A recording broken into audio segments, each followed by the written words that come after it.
Hello, everyone. Randy here working on the John Deere 2510 here again. Today, finally got the part in. I've been waiting here for the last, I don't know, a couple of weeks here now. That's this rocker arm, mainly the adjusting screw, although with what I did to this, we might need the whole thing. We'll have to see once here. So anyway, we got to pull the hood back off. Air intake, exhaust, all that good stuff. Pull this back off. Shouldn't take too much here. I didn't actually bolt the hood back in underneath here, so it's just actually sitting on there, sitting on the pins for this.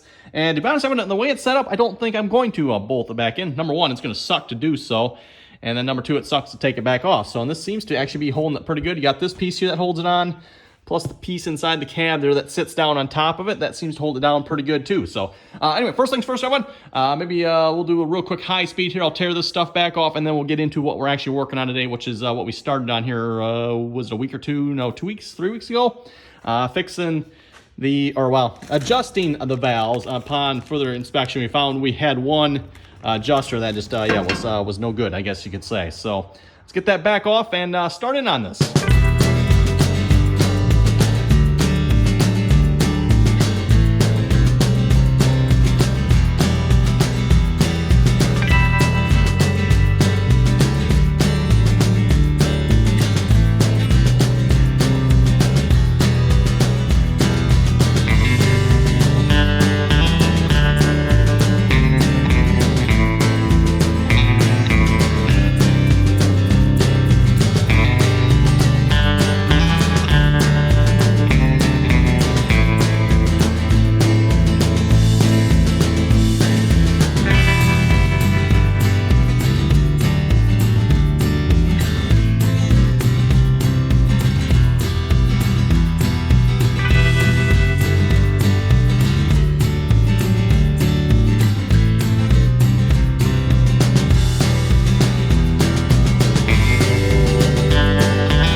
Back off here. That did not take too long at all. Like I said, really the only thing different this time was that I did not put the bolts that hold the hood piece up here back in. And like I said, I'm thinking I'm not going to, because again, the piece that's inside here holds it.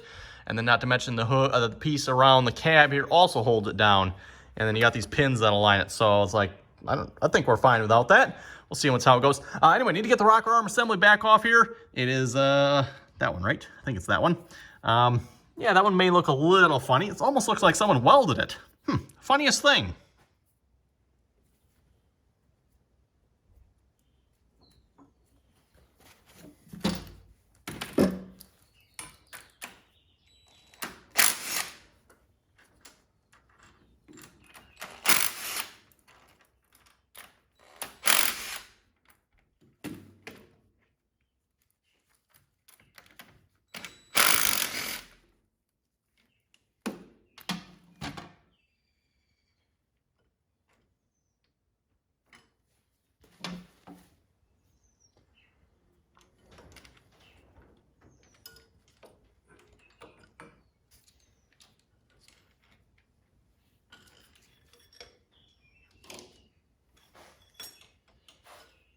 Okay, everyone, got it up on the bench here, and you can see where I kind of hit that one with a little bit of a weld there. Now, it is loose yet, so it's not actually welded to the rocker arm here. It will not go any farther than right about, yeah, that's about it right there. So right where it needs to be, it won't turn any further. It will turn out, but it won't turn in any further. So I'm thinking I'm going to do everyone. I'm going to take the easy, or try the easy approach here first. I'm going to take the adjusting screw out of this one, put it in there. If it feels like it's tight, we're going to call that good. Because again, these you can't not easily turn these. They turn really stiff. This one, well, yeah, that one turns like that, and that's been the problem. I think that's why it's adjusting itself.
Well, suffice to say, but I don't think that's going to self-adjust as tight as what that went in there. I matched up the thread a couple of times. Like, is this the right thread?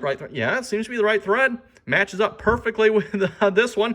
This will screw into that one, but wow, everyone, that went in there tight. Oh my goodness. I don't know why that was, but yeah, I don't think we had to worry about that self-adjusting.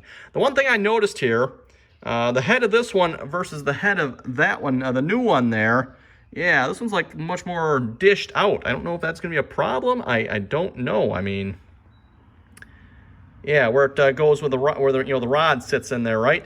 So yeah, that's been interesting. I noticed that. I guess we're going to roll with it. I'm not sure what else to do about that, but like I said, it's in there. So I guess we'll put it back on the tractor and get this adjusted. And before I forget, everyone, I do need to clean out all the bolt holes up here. They all fill up with oil. Definitely don't want to put a bolt down into them with oil in there. That could cause problems tightening and creating compression on that. You don't want to do that, so let me clean out all these holes here in a minute. We did it once already. Now we need to do it again.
Okay, one back on. Now we need to adjust the valves here, which a reminder on this tractor, we remove the cover off the flywheel there. Got that cover sitting right there, and this pin that holds that on.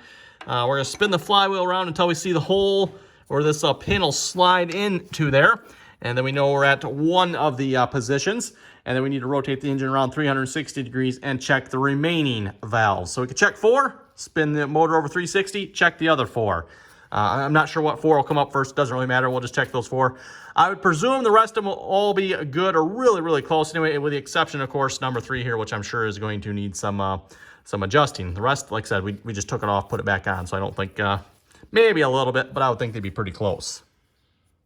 Okay, we got it to line up with one of the pinholes here. I'm not sure which one. Looks like number 1 is in top dead center. So if I remember correctly, that's this one, this one, this one, and is it that one? I'm gonna have to go check. There's 4 of them here.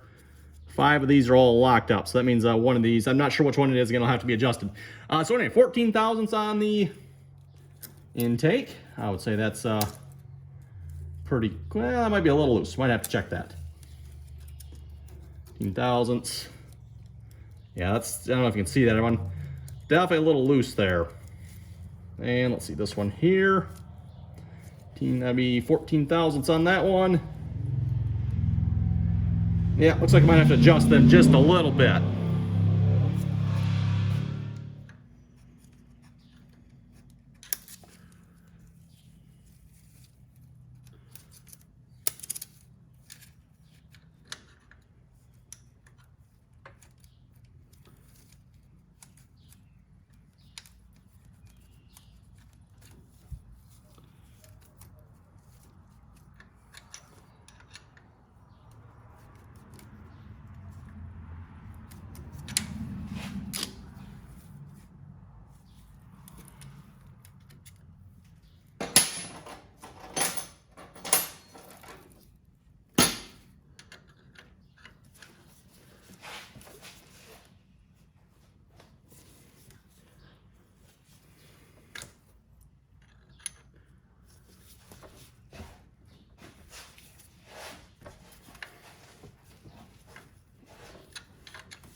Yeah, well, yeah.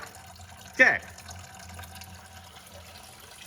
Okay, when all the valves should be set here. Looks like they're pretty good. And yeah, like I said, just like a minor adjustment on a couple of them. The rest are all right where they need to be, which is what I expected. You know, we just took it off, put it back on. Of course, number 3 there, the fun one. And yes, everyone, that is not supposed to be leaking like that. Yeah. Apparently, I got something under there while I was rotating that shaft. I grab it right on there with a pipe wrench. That's the shaft that goes to the hydraulic pump in the front. And of course the radiator's right there as well. So I'm not entirely sure what I caught yet. I think I caught this hose. But yeah, the pipe wrench got caught. I don't know what it got caught on. I haven't got a clue what it got caught on. I could not get the friggin' pipe wrench off there. Finally enough yanking it came, you know, popping off there, and I slammed into something in here. But I don't know what I slammed into with a pipe wrench, but apparently something. Anyway, well, let's drain it out. I'm going to cover the top end back up. I can't really do anything with that. I can't see up under there because it's all dripping all over, so I'll have to wait for that to stop. I'll get this bolted back on, and yeah, I'll have to go down there.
Okay, I'm not gonna be able to get you a real good shot under there, but if you can see right there, that's where it comes down out of the radiator, 90-degree elbow into the hose.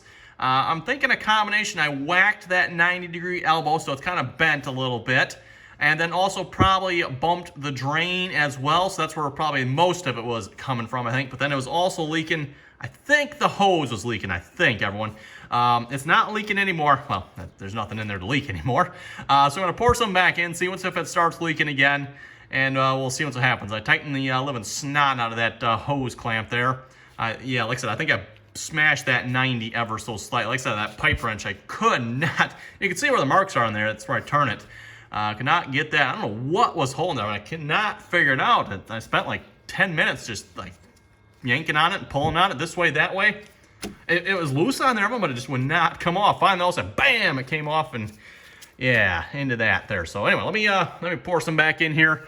I'm gonna throw like some sort of filter or something on there with what's in the bucket and pour it back in. Okay, my coolant is all topped back off here. It is full. Doesn't seem to be leaking from what I can tell, though the floor is kind of wet at the moment, so it's going to be hard to tell if it is. But yeah, I did crawl back under there, check the hose, looked like it was good. I also noticed that when we seem to have a wet spot on the fuel tank here. Doesn't seem to be coming from this, by the way, because you notice it stops like right there. So it has to be, I would assume, everyone, this that is somehow a little bit of fuel. I mean, it's not like it's wet per se, but you can see where obviously the dust is collecting on it and getting wet there. So it's gotta be from right there. I'm not sure what or why that would be. I don't know how far this goes down into the tank. This also looks like it's some sort of homemade job here as well, but I don't think that's original. Someone just took some copper line, bent it, and that might not even be like the right official fit. I have no idea. I have no idea what's supposed to be on there. Yeah, I'm gonna maybe look into that here a minute. Okay, we got that pulled out. Looks like some sort of compression fitting on there, which I don't know if you can tell, it looks like it's in pretty tough shape. So I think what I'm gonna do, I'm gonna stick it back down in there, which doesn't go down in there very far. I'm gonna put some seal all around this, tighten it back down, and call it good. This should be pretty good stuff. I mean, it's obviously not like leaking massively, everyone, but it's enough to get this wet up here. So I think this will do the trick. And while we're on the subject of fuel here as well, I noticed it looks like the fuel cap is probably leaking just a little bit. Can't imagine it's probably because of this gasket in here that's harder than the cap itself. So we got a new fuel cap. This fuel cap, unfortunately, did not fit. So a couple quick modifications here. I took a pair of Nipex clippers here, clipped into the side of these just a little bit. You can see on both sides. And then I took another pair of Nipex and squeeze these together a little bit so they're a little more rounded. If you see that that piece right there, I've rounded them up just a little bit more, so I'm a little bit closer together, and now it fits. I don't know if this, I don't know if it's not the right fuel cap, if this isn't the right piece here, I don't know, but it's supposed to be per, when I bought it, 2510, it's supposed to, well, and it fits like a whole bunch of other ones. I don't actually like it as much because it's a lot smaller, but oh well, it is what it is, everyone. It does work, so yeah. And you can feel it actually, you can feel that rubber seal on there now too. Plus it's got springs on it, so it actually pulls it down, whereas this is just like a static one from the looks of it. Oh well, we painted it up. I mean, it looks nice compared to what it was before, but yeah, the inside's all nasty yet, so we'll get rid of that one. Okay, well, when I was planning on probably doing some more work here yet, particularly up and around there with some more sound deadening maybe, but I think we'll have to hold off onto that for another time. I think that's going to do it for this video here. Yeah, wasn't planning on having to fix that whole mess down there. That took quite a while. Probably took me like a half hour to pour the antifreeze back in there. I used a shop towel inside of a funnel there. And wow, those shop towels make great filters, but they take a long time to go through, so yes, got it all back in, like I said, and I'll probably make sure I fire this back up before I put the hood back on, just to make sure it's not actually leaking, because otherwise, yeah, I don't know, new radiator, everyone, oh boy. Hopefully that's not gonna come to that. I can't really tell anything's damaged down there. Like I said, you can tell that 90 degree is bent over to the side, and it's got that radiator kind of like that, but I don't see any crack there. It doesn't seem to be leaking there. The only spot it seemed to be coming from was the hose, so anyway, like I said, everyone, hopefully that's good for now. Ooh, I just seen something. I need to make sure I put that back on. I will do that right now. Okay, I'm going to do that as soon as I set the camera down here. I guess I can't quite get that one-handed. So yeah, again, everyone, thanks for watching. Comments or questions, be sure to leave them down below. And till next time.